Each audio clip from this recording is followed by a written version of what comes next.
Good morning. Happy Friday. Thanks for joining. I hope that if you've had client events in the past or you haven't, I hope that you get something out of this anyways. Would love to hear any questions that you have at the end, but feel free to put things in the chat, any questions that you have. I'll also leave my contact information at the end with the slides. If anybody wants to talk separately, I'm fine with that as well. So my name is Jamie. I am with the Impact Group. I've been with KWGM since 2017. Have hosted a lot of events over the years, some that have gone really well, some that have not. So let's just dive right in here. Kelly, can you switch to the next slide? Yeah. For some reason, I can't do that. So this is just a couple photos here of some events that we've had over the years. Guardians event up in the top left corner, which was a huge success. Some pie events, some drop by, pop by events that started small as little pop bys and turned into large events, some reverse bold calling events, a couple of movie events. So we're going to dive in here and talk about how to plan them, what to do while you're there, what to do before and after, and all of those fun things. So, oh, there you go. Yeah. Why, some might be wondering why host a client event. And you might be a new agent and you hear about it and it scares you. And the ROI on it is important to know if you're going to start hosting events. So in my opinion, the most important thing about hosting events, the reason for them, is just to nurture relationships. You really want people to get to know you outside of I'm a realtor. So sharing yourself, being able to share your brand, let them in. Maybe they're going to meet your family at your events, get to know a little bit more about your personal life, seeing kind of a different side of you depending on the type of event that you're hosting is really important. The better someone knows, likes, and trusts you, the more they're going to want to do business with you, the more they're going to refer you to other people. So for me, that is really the main reason to host an event. Of course, along with that comes meeting new referrals and being able to add clients to your database. So whether you're allowing guests to be invited or you're asking for referrals at the event or after the event, just having an event in itself brings up the ability to meet new referrals or ask for them. You also are doing this because once you start having events and you start advertising about them and posting about them, people start getting excited and watching what you're doing. And then they want to be in that knit circle with you and be the one that gets invited or the one that gets the special gifts, once or twice a year from you. So you're almost like pulling them into your sphere because they want what you have. They want to know what's going on, what's all the excitement. And then of course, staying top of mind, which is important for all of us. When someone needs a realtor, we want them to think of you. The more often you're having events, the more often you're posting, bringing that excitement to people, the more likely they're going to think of you when they need somebody or someone they know needs somebody. So what events have been successful? I would say I wrote every event has been a success in some way. I would say the majority of them have. In the beginning, of course, I was learning, there were a few that flopped, didn't go as I wanted them to go, didn't have as many people show up as I wanted to. But each time that happened to me, I was able to learn from that. And, whether it's the day of the week that you hosted it or the location or the advertising that you did ahead of time, or, it was a time when families are already out scheduled on vacations or summer parties or things like that. So every time that it didn't go well, I learned something from it, which is why I say every event really was a success in some way. But specifically, I would say our movie events have been my most fun and successful. I feel like you really get the most bang for your buck there, because if you're renting out a theater and there's all kinds of theaters and all kinds of pricing, and you could do a smaller theater room, a bigger theater room. They have different pricing for if you want to do like a newer release movie or pick an old movie. So you really can play around with pricing on this, but you get the biggest bang for your buck because you're paying one price and you could fill the whole entire room.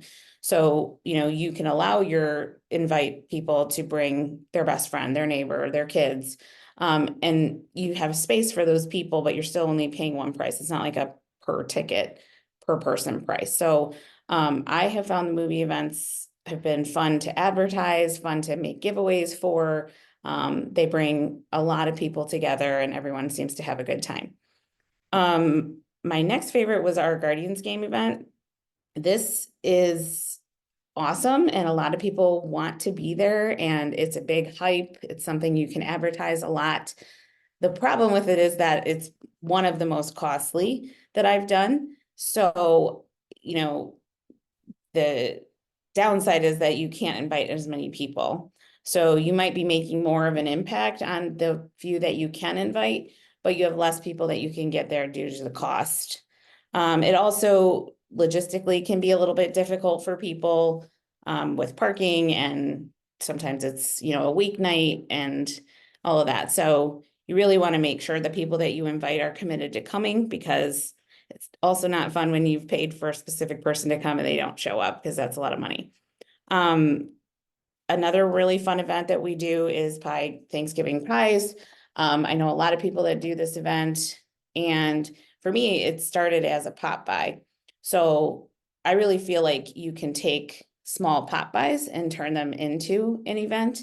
I used to drop them off, at everybody's house, and we still do that sometimes.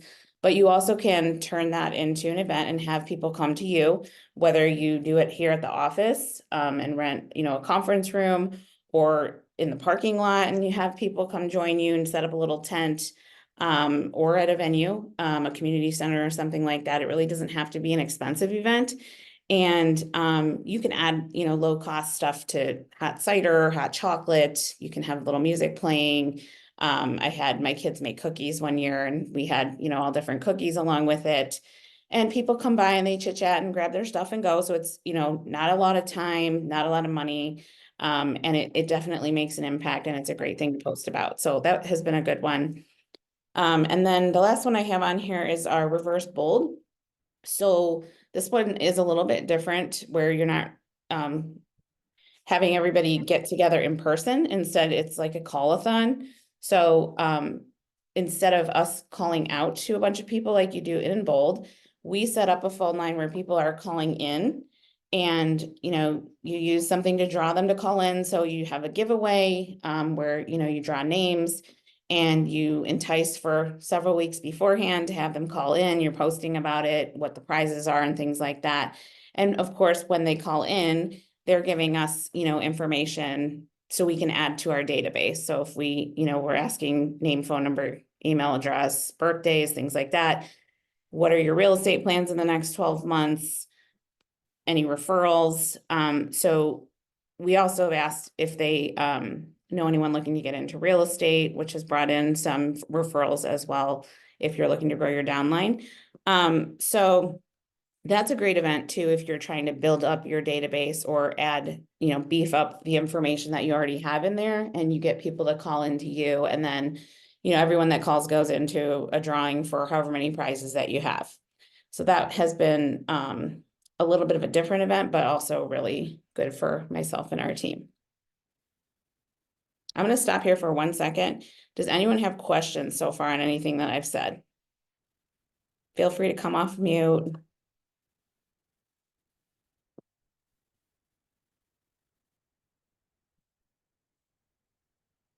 Okay, cool. We'll move along. So, how to make an impact while keeping a low budget, especially if you're a newer agent, or even if you're not. This is something that a lot of people worry about. Obviously, again, you want the ROI to be there. You don't want to just blow all this money and not have it, turn into anything for you. So, I would say for myself, the biggest thing is like, you want people to show up, right? You're spending all this money and all this time and energy to plan this big event. And I've had happen where, people don't show up and it's not fun. So I think that the best way to get people to show up is to tailor your event to your clientele and to yourself and your brand so that you're comfortable and you're, having fun advertising it and you're going to have fun at the event with your clients. I don't golf. I've never golfed. I don't know anything about golf. I would never host a golfing event. Never. It would be so uncomfortable for me. And I don't even know my clientele or my sphere. Like some of them I know that golf, but it would be very difficult for me. So, it's important for me to make it fit so that you get the most out of it yourself and have fun, and then also have your people that are there feel comfortable and get the most out of it as well. So, I mean, you can do something as small as a community center that's, $50, or renting a metro park. You can book a market center room and have people come in. You could order pizza and have chips or salad, whatever. You can do a cookout and have everybody bring little something. If that is something that, fits to your clientele. My clientele tends to be a lot of young families in the schools. So, the movie event, like I said, works really well for that group where they can, have a Sunday and all come to the movie together and have a good time. So just, make it fit who you plan to invite. And then some tips on keeping the budget low would definitely be to reach out to your vendors. Again, we're not asking for some of these a lot of money. Maybe it's, 10 pies at $10 a piece. And, you're going to take some pictures of them while they're there and send them home with a little dollar store frame and send their picture or, whatever. This doesn't have to be thousands of dollars. So going to a vendor that you use all the time, a lender, a homeowner's insurance agent, an inspector, an electrician, whoever that is, that you've sent a bunch of referrals to, don't feel bad asking them, can you sponsor $100 or $200 towards my event? Most of the time they're going to say yes. I would say that utilizing those large spaces like the theaters or the parks or things like that is going to really help keep your costs down, because you're not doing a Guardians game where you're spending, $60 a ticket. You're paying whatever it is, $50 or $100 to rent the space, and then you can just fill it with as many people as can come. So that's a good way to keep the budget low as well. And then keeping the hype going will help. It doesn't cost you money to do that, to advertise it up front and to send them home with something afterwards that's as cheap as a photo. That, maybe you have your business card attached to something and now they're keeping that item. So it's keeping the momentum going longer term. Someone might see it at their house. They might see it 5 years later, remember you. And that was like a really low budget item reminder that's going to keep you top of mind.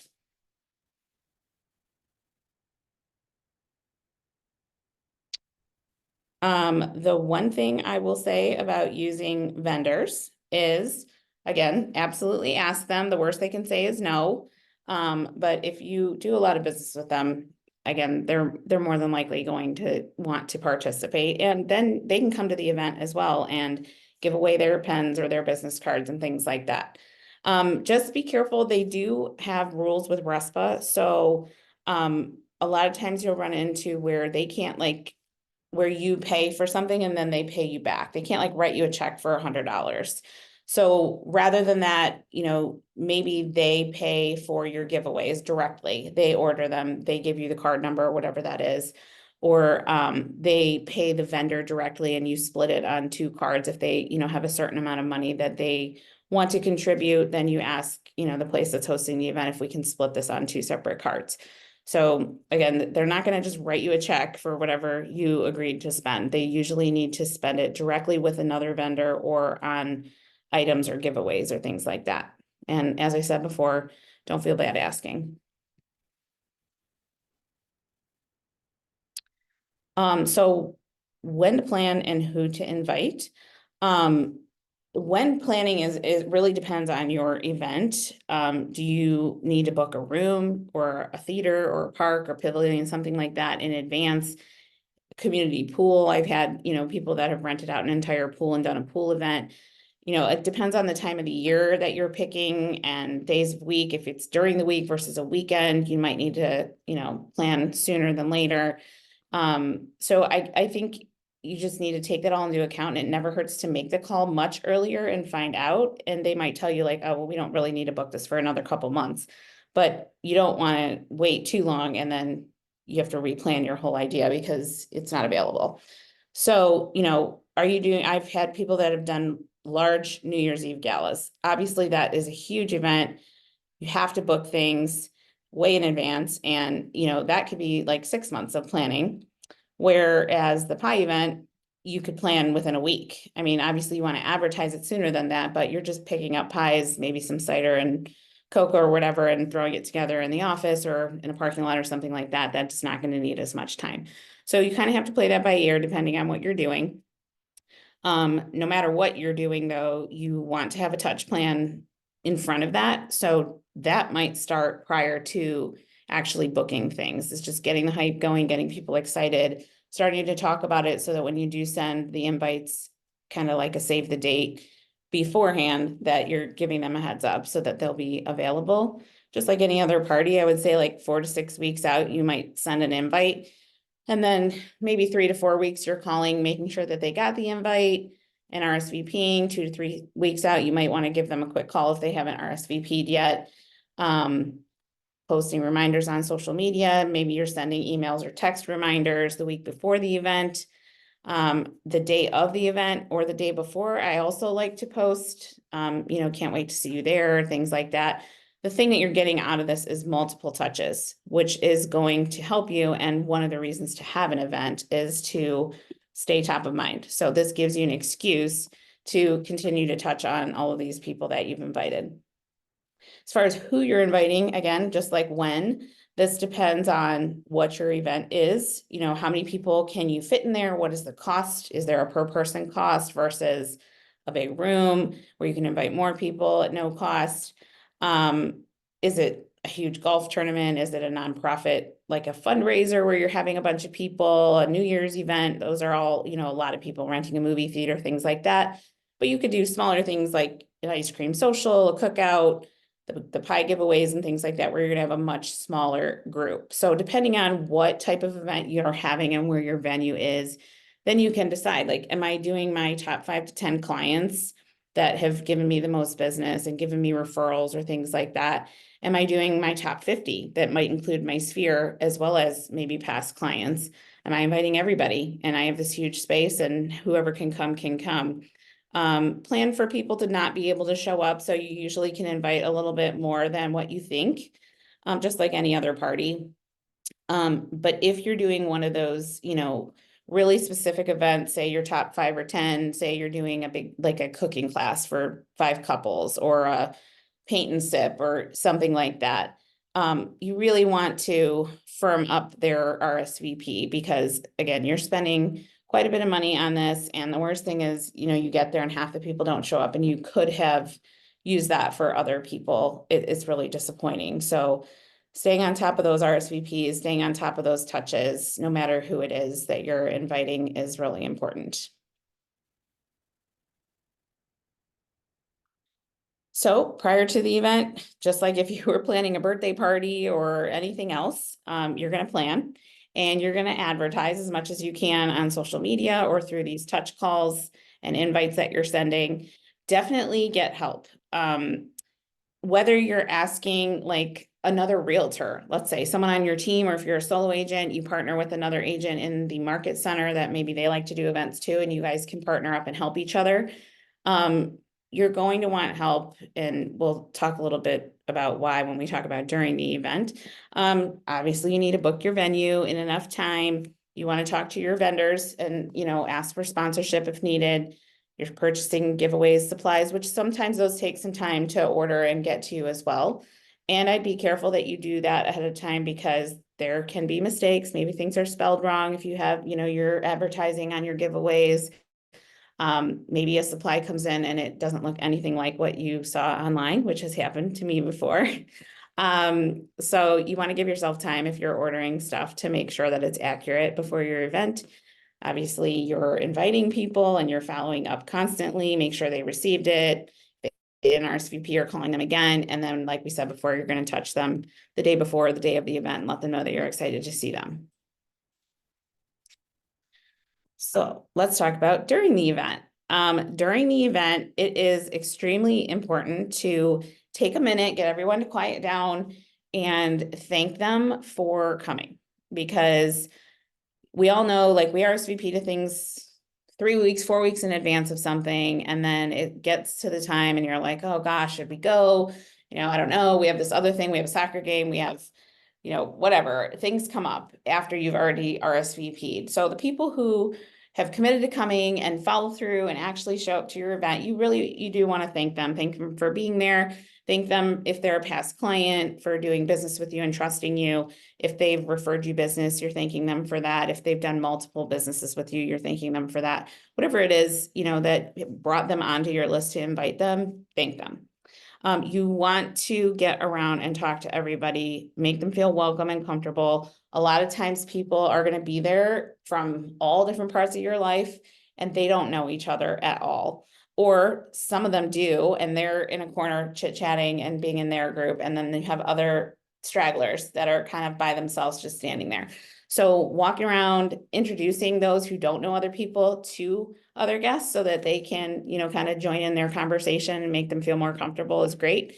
And this is where that helper comes in. So if you need to be available to go talk to people and mix and mingle, then you want someone else there that's watching, like, did I run out of napkins or plates, or do I need to restock my giveaways?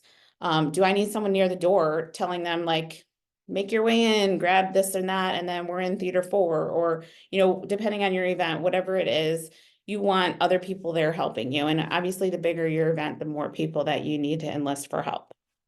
They can also help with taking pictures for you, because if you're chit-chatting, you might miss certain things and they can get different angles of things going on around the party that you might want to use later. So take your own pictures, selfies, whatever, but also have one of your helpers doing that too. And then I do recommend, if you can get comfortable with it, to go live from your event. Even if you don't have a lot of people there and a lot of people haven't shown up, people only know what they know. So if you're showing the few people that are there in the background having a good time, or you show your giveaways, or you show your venue, people don't know how many people showed up. So no matter what, even if you think it's a flop, go live, get people excited, tell them you're sorry that they missed it and to keep an eye out for your next event. Remind people at the event that, you stay in business because of their help and their referrals, and don't be afraid to ask them for referral business. And then have fun and enjoy. If people are there and they see you completely stressed out, running around, not taking time to talk to them, just like handling logistics and stressed, like, they're not going to enjoy that. They're not going to have fun watching you feel that way. So try to relax and have a good time along with your guests. And here we go with after. Lastly, this I think is super important. Fortunes in the follow-up. We all know that. This is where you really can build for growing your business and growing for your next event. So you absolutely need to send a thank you afterwards for coming, whether that's a handwritten note or a direct phone call. This is not a text message. This is not a mass email. You really need to reach out, and this gives you a touch. It gives you a reason to reach out to all of the people that were able to make it to your event. And you also might want to reach out to those who couldn't attend, and say, hey, we're really sorry we missed you. I don't know if you saw our photos and event on Facebook. We had a great time. I would love to see you at our next one. Keep an eye out for that. You want to send any photos or videos or anything like that, that the people that were at your event, you can send it over to them via text or tag them on Facebook, social media, whatever. Let them again be back a part of the event and remind them, like, they had a good time. Not only that, it's going to likely post to their pages if they don't have that blocked, and then other people are going to see, and then it just builds the hype again. And like, oh, what was that event you went to? Oh my God, my realtor hosted this event. It was so much fun. you know, maybe next time they're going to invite more friends with them, which that is more referrals for you. We said follow up with those who couldn't attend, and always remind people next event, keep it in their mind that like, you want to be a part of this. You enjoy the hype, keep your eye out for the next time, even those ones who couldn't make it, just remind them there's going to be something else and we'll make sure to get you there next time.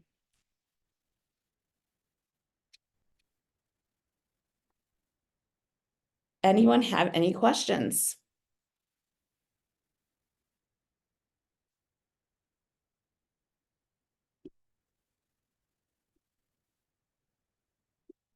Anyone want to come off of mute and just say hi? Because this is supposed to be interactive. Good morning.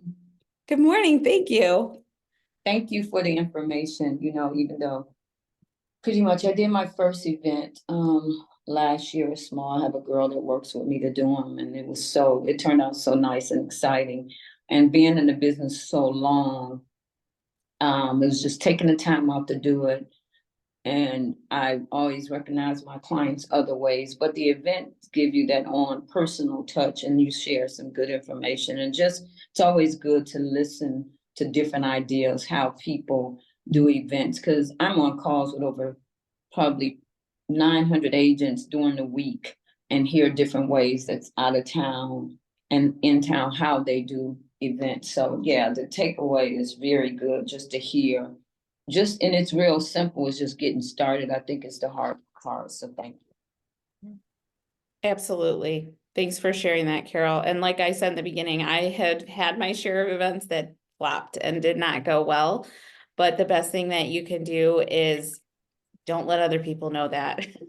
Just have a good time. The ones who aren't there don't know. The ones who are feeling it with you and probably feel bad, and they're gonna, you know, make the most of it while they're there. And then, you know, just post the fun you had, post the people that were there, and people will just realize like, oh shoot, I missed a great time, and they're gonna want to be there next time.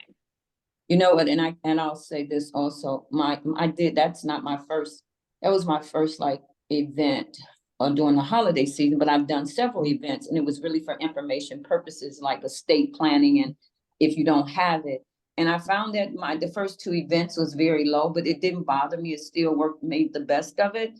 And just, you know, those that were supposed to be there were supposed to be there. So, you know, you can't look at it when something starts small, it always grow, you know, it's like a plant. Yes, Plant the seed, absolutely. water it, it keeps growing. 100%. And that watering is why I say afterwards, follow up, post while you're there, you know, touch back out after and thank them for coming, because that's the watering again for more people that want to come back and then to tell other people about it. Yeah, great. Well, my contact information's here. You want to snap a picture? I'm happy to send slides to anybody that wants them, or if you're planning an event and have questions or you're panicked, you can always reach out to me. I'm happy to help. Awesome. Thanks so much, Thanks. Jamie. This was so nice.